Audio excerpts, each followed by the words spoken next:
Good morning, afternoon, evening to everybody watching, listening, whatever you're going to do to this. I'm Garrett, and this is the new Wincy show. Um, I'm here to talk about, I'm just going to break down this year's schedule. It's the off season.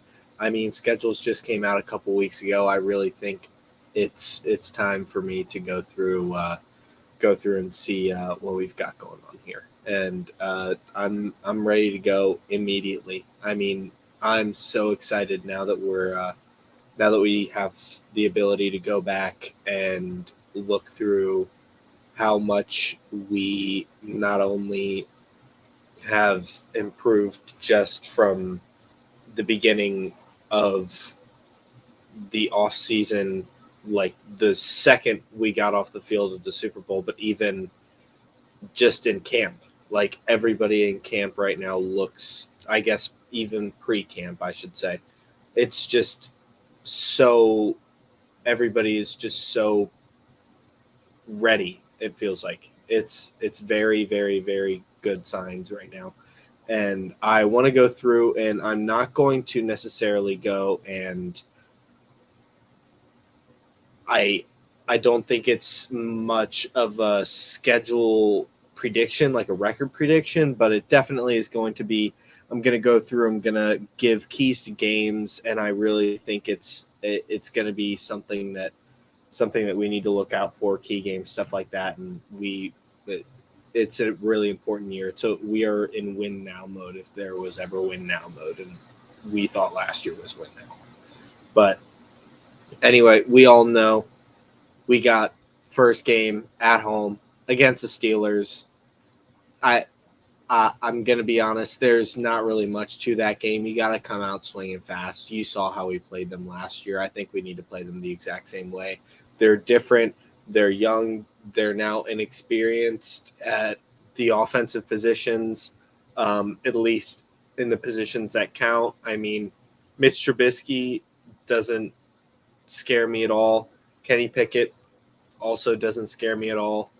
Um, Nothing against that team at all. I think they've made drastic improvements just even from last year, and that team in Pennsylvania is not definitely not my favorite of all time. But I mean, you got to go and give credit where credit's due. It's always going to be a tough game, but we got to go out. We got to go out swinging, and that you really can't do anything else in early games like that. You just got to go. You got to be prepared, and you got to be better than the other team in games like that.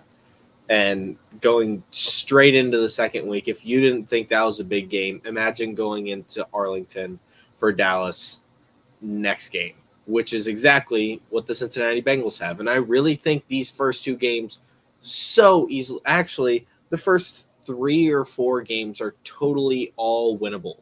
There are no reasons that I can see where you have not necessarily trouble, but it's a lot for me to have to go out of my way to be like, oh, I don't see us winning that game.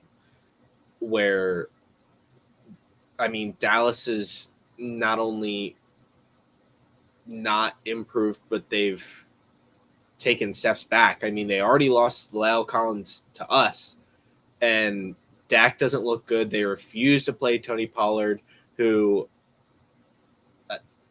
I think is miles ahead of Zeke right now. Zeke has never really been that good of production or that good of a production back in a couple years, and nothing against them once again, but I mean, you look at that team and you look at the improvements that we've made to ours. We had some pretty glaring holes, and you go and you patch those up against a playoff team. Really simple. All I can say is winnable game. I mean, you go through and look through all these games right here. I mean, next game, Jets away. That's going to be a CJ Uzama reuniting game. It's going to be a lot of fun. I think it's going to be kind of emotional for a lot of the players, just to see him in a different place. And obviously, he was probably the heart and soul of our Bengals team last year. But it's hard to see him go. But I really hope he is successful, just not against us. So you know how stuff like that goes. But it's really something that you look at and you're like, okay, First 3 games, just flat out. Pittsburgh, Dallas, New York Jets. 3 winnable games, and with our team improvements, and I think everybody on our team really only has an opportunity to get better. We're still very young. We are still in our primes. There's nothing that I see here that I can just say that I can count us out. And that continues going straight back to the jungle. I believe it's a Thursday night game against the Dolphins. It is a Thursday night game. My apologies. I do know that. The biggest question mark with that game is Tyreek Hill edition, and how well is Tua going to perform with all of that stuff. And I mean, as a Bama fan, I really have high hopes for Tua. We've as a country and as a community been able to see what Tua can do in college, and we just need to see that production in the NFL, especially since he hasn't really been available. And I don't really think he's gotten a fair shot, but with how much Tyreek Hill talked up to earlier this week, it's hard to discredit them, but I still think, once again, it's not really a game where I see us not in contention for a win. And I'm going to be honest, all of these games, I have a feeling that we can win. I mean, you hear Joe Burrow going in to a press conference saying, I believe I can win every game. And it's hard to not believe him, especially when you look through who we beat last year and the fact that we got to the Super Bowl with, I think, all but just Boomer Esiason choosing against us, which, what else can you say about that? So after that, we have away at Baltimore. Baltimore is going to be pissed that we stomped on them. Okay, that's really fun. Go and defend all 3 of our receivers. That's all I have to say about that. And Lamar, throw a pass against our defensive backs. Play better. That's all I can say about that. Away at the Saints, that's going to be a really good game. I'm really excited. I hope that Joe and Jamar can recreate some magic from the national championship game and keep sending us on a hopefully good win streak, or if we end up losing a stray game here or there, I hope they can get us back on track, especially in a crucial point in the season right there in week 6. And after that, we come back home to the Falcons. I don't really know what you want me to say about the Falcons. No Calvin Ridley. Matt Ryan's gone. Marcus Mariota is their starting quarterback. Kyle Pitts, maybe, but good luck, Kyle. Go up against our defense. Good luck, Kyle. I hope you have a lot of fun dealing with Logan Wilson in the middle, Von Bell at safety, Chidobe Awuzie locking it down, Mike Hilton waiting to pick off a ball right in between you and Marcus. Good luck. Browns, I don't even want to talk about this team. I mean, yeah, you beat us twice. Okay, really happy for you. I really hope that you continue to push a narrative that you guys are going to be a good team, because it's really funny to me how delusional some Browns fans can be. Nothing against their team per se, just Browns fans are not really looking at reality when it comes to, the team that went to the Super Bowl is less relevant and not as good as the team that started Baker Mayfield while he was hurt and now signed Deshaun Watson for ridiculous money forever, all guaranteed. Stupid idea, by the way. Probably going to get suspended. Just looking at the facts and how the NFL tends to deal with situations like that. Good luck building team chemistry after that whole shebang. After that, we come home for Carolina. Sam Darnold, yay! Good luck. Have fun. Good job. Good job. I really hope you do well. Good luck. Welcome to the jungle, baby. This isn't your place. But then we go to the city in Pennsylvania. Once again, not scared of Kenny Pickett. Not scared of Mitch Trubisky. Deontay Johnson is getting better, but are you really going to put Deontay Johnson and Chase Claypool and Pat Freiermuth over an explosive offense that scored 40-plus points against a lot of teams, at 30 points against a lot of teams, 40-plus against the Ravens, which I still think is really funny. After that, we go to the Titans. That's where I start to get scared. Going into Tennessee is always going to be hard. We did it last year. We've proven we can do it. We just need to do it again. It's hard to do it against a team twice. But this is a new year. This is a new team. We've patched our holes. I don't think Joe's going to get sacked 9 times again. It's hard to look at a game like that and not wonder if there's a little bit of bad blood between the teams and a little bit of reconciliation between them and their demons. And I really hope Ryan Tannehill gets benched for Malik Willis, because Ryan Tannehill doesn't have the game to back him up to be saying things about Malik Willis and not wanting to mentor him when he's been nothing but a really average quarterback being carried by the best running back in the entire league. So good luck. Then we're home against the Chiefs. Wow. 3 times. Can we do it a third? We're back in the jungle. I mean, no Tyreek Hill. There goes your deep threat. And who do you have after that? I forget who they drafted. Sky Moore? Either way, it's Sky Moore.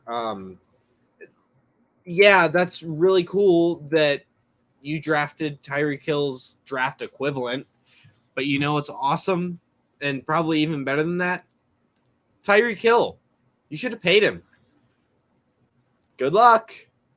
It's really hard to look at any teams going up against this Bengals team and not feeling that way, especially when you have the Brownies coming to the jungle straight after that. 2 straight home games, 2 really, really, really fun games, and I'm really excited to see Deshaun Watson come back into Cincinnati. After the last time he came in, he did kind of embarrass us. So I'm hoping that we can get some sort of revenge, not only on the Browns for smack-talking us for that long, but to show Deshaun Watson that he's now in the AFC North and you have to face us twice a year. So good luck. Then we go to Tampa Bay. Tom Brady, Joe Burrow. It's very likely it could be the only meeting between those two. If not, I would be really surprised. But I really just want to see if I don't think Joe wants pointers. I don't think Tom would give him I think Tom would give him pointers if he needed them. But I think Joe just wants to be able to compete. Like, you go in and you see him talk about this year, and I think it's just Joe is in compete now mode and win now mode. He doesn't care who he's facing off against. You could face him off against Joe Montana, Brett Favre, Dan Marino. Kurt Warner. Who else do you want? He's already played Aaron Rodgers. All these great quarterbacks, and Joe doesn't care. He's just going to want to beat you. He's going to want to beat the best. And the only way to be the best is to beat the best. So, everybody's really excited about that game. Once again, I still am really excited about that game. I just don't really think that it needs to be as hyped up as much as it is, because reality is they're probably not going to talk too much, and it is a quarterback duel. I think that's going to be a straight up quarterback duel, and we're going to have to stop Tom, because Tom will find holes in your defense. It doesn't matter if you even show him a hole. You can cover up holes very easily Tom's going to find him. He's shown it for 20 years. And I think that's a really big game to show where we are, especially getting later in the season. You're starting, you figured out who your team is. You figured out where you're going to be. You figured out who you're going to be. And I think it's really important for us as a team for that game to figure out where we are. And I mean, especially during an away game. And then right after that, another away game at the Patriots. Not only did we face Tom Brady, but we're going to face Bill Belichick straight after. And I mean, you saw how Mac Jones played last year. If Jamar wasn't the absolute undisputed rookie of the year, offensive rookie of the year last year, Mac Jones probably would have won it. I mean, put Jamar Chase on a different team. Yeah, he's going to do really well, but do you think he's going to be as good as he was with us? And I really think that Mac showed that he's really good, but I think that he needs to figure it out a little bit more now that the Patriots don't have a lot of their coaching staff, and they don't really have a lot of wide receiver threats that I could notably name off the top of my head, but I'm sure they're definitely well endowed there. That no NFL team really lacks talent. It's just being able to polish that talent that late in the season and being able to continue it and staying healthy. So, I mean, wrapping up these final two games, you got the Bills and Ravens at home. Bills quarterback duel. Josh Allen, Joe Burrow, first matchup ever. Quite possibly could be an AFC championship matchup. I don't know what else. I don't know what else you want me to say. It's going to be a lot. It's a primetime game. It's a lot for. It's just a high stakes game. I can't put it any other way. It's a high stakes game, and I really, really, really am excited to watch. And one of the biggest things about high stakes games for us is we know the history, but I talked about in the last episode, our team doesn't know what they don't know.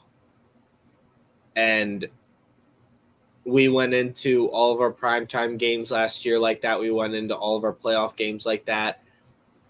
And you just got to continue with that mindset. We've shown we can win in primetime. We've shown we can win in big situations. We beat the Chiefs twice in must-win games last year. And honestly, it's just another game on the schedule for our team. You're going into this game, you're wanting to win. You know you can win. You know you can beat those guys. You know you can go out and push yourself and end up being the person who's going to take you guys to the next level. And the only thing that you can do about that is just win the game. So you can go into that with a lot of nerves. You can think about it too much, but what's the purpose when you know you can do it and you know you've done it before? So after that, close it out with the Ravens at home. Really excited about that. The Ravens have a bad taste in their mouth after last year's beatdowns. And if they're going to be petty and complain that we were running the score and stat padding, blah, blah, blah, blah, what did you guys do in 2019 and 2020? Run up the score on a broken, defenseless Bengals team to stat pad for your fake MVP quarterback. Sorry. Good luck. That's all I have to say is good luck. Have fun. Play well. If anybody wants to come call me out, good luck. Tell me where I'm concerned for that team. I'm not. The league has somewhat figured out Lamar Jackson. Run first, pass second. You traded away your only wide receiver threat. You still have Mark Andrews. I mean, you can look at the running backs, but you've got a quarterback who can run too. And our defense was very strong against the run last year. Once again, the only way that teams beat us last year was through the air. I really don't see any issues with these games. So you can, once again, go into it with a lot of nerves, AFC matchups, stuff like that. It really is just every game we can win. I didn't look at any of the games on there where I didn't think that we have a chance of winning and a chance of showing that we are not a fluke, because I don't think we are. I think that people think we're a fluke because we were the rags and the stat pads and the rugs and the doormats of the NFL forever since the 90s. Even though we went to 5 straight playoffs, we didn't win a playoff game until last year, and then we won 3. And now people are wondering if it's a fluke. But you look at the stats, it's hard to see whether or not it's a fluke. And we have so many people still not even in their primes yet. And this team is just so incredibly mesmerizing to me right now, because you can take all of this talent and all of this thought and effort and young energy into this team, not only with the players, but the coaching staff and the new ownership is now, it's not even new ownership. It feels like new ownership. It's the same ownership that we've had since we become a team. And everything feels new. Everything feels fresh. We don't feel like a fluke anymore. Everybody knows what a fluke feels like, because the people are most likely out of their primes, getting older, and it just happens to be a rejuvenation year. But this isn't that. People might have figured out that we have 5 weapons on our offensive side and a really good defense. What are you going to do to defend that? 3 wide receivers, a running back that can catch, and a running back that can put 150 on your head if you cover the receivers, and then a defense that's going to hold you to little points. Good luck. To wrap this up, I think if we want to do a record prediction,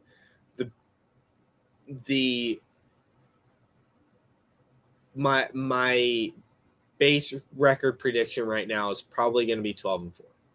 And if I had the money to be able to go and put on sports bets to win the AFC North, I'd bet on the Bengals every single day. They're not even the favorites. I'd bet on the Bengals, no question.